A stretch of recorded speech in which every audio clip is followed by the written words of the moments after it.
So ayun nga no, tapos na ako. So pauwi na ako guys. Ayun lang. Bye bye.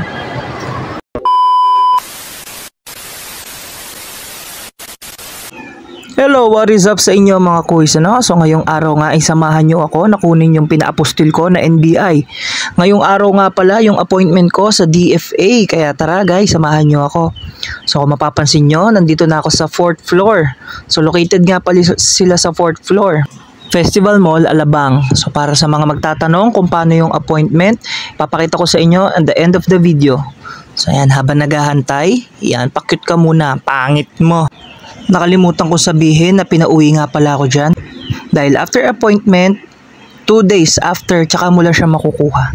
So this time, ito na yung araw na pabalik na ako sa DFA para kunin yung pinaapostil ko. So ayun nga no, tapos na ako. So pauwi na ako guys. Ayun lang. Bye bye. Di ko na nakunan ng buo, pero ito yung time na releasing na siya. So ito na yung itsura niya. O, di ba? So para sa mga magtatanong, ito lang yung i-search nyo. Yun lang, paalam.